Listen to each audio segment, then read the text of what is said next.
സംസ്ഥാനത്ത് ഇന്ന് അതിശക്തമായ മഴയ്ക്ക് സാധ്യതയെന്ന് കേന്ദ്ര കാലാവസ്ഥാ വകുപ്പിൻ്റെ മുന്നറിയിപ്പ്. തിരുവനന്തപുരം, കൊല്ലം ഒഴികെയുള്ള 12 ജില്ലകളിൽ മഴ മുന്നറിയിപ്പുണ്ട്. വടക്കൻ കേരളത്തിൽ മഴ കനത്തേക്കുമെന്ന് മുന്നറിയിപ്പ് നൽകിയിട്ടുണ്ട്. 3 ജില്ലകളിൽ ഓറഞ്ച് അലർട്ടും 9 ജില്ലകളിൽ യെല്ലോ അലർട്ടും പ്രഖ്യാപിച്ചിട്ടുണ്ട്. കോഴിക്കോട്, കണ്ണൂർ, കാസർഗോഡ് ജില്ലകളിൽ ഓറഞ്ച് അലർട്ട് പ്രഖ്യാപിച്ചു. പത്തനംതിട്ട, ആലപ്പുഴ, കോട്ടയം, ഇടുക്കി, എറണാകുളം, തൃശൂർ, പാലക്കാട്, മലപ്പുറം, വയനാട് ജില്ലകളിൽ യെല്ലോ അലർട്ട് നൽകി.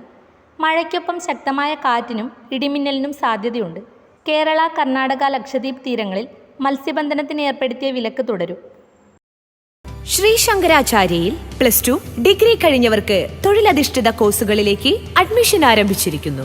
അഭിരുചിക്കനുസരിച്ച് തിരഞ്ഞെടുക്കാൻ നിരവധി കോഴ്സുകൾ. നൂതന സാങ്കേതിക വിദ്യയുടെ സഹായത്തോടെ അതാത് മേഖലയിലെ പ്രൊഫഷണൽസ് നയിക്കുന്ന ക്ലാസുകൾ. വരും വർഷങ്ങളിലെ തൊഴിൽ സാധ്യത മുന്നിൽ കണ്ട് അപ്ഡേറ്റ് ചെയ്ത മികച്ച സിലബസ്. ആധുനിക സാങ്കേതിക വിദ്യയുടെ സഹായത്തോടെ തയ്യാറാക്കിയിരിക്കുന്ന ഡിജിറ്റൽ ക്ലാസ് റൂമുകൾ, ലാബുകൾ. Merchant square near bus stand, Cherupuzha.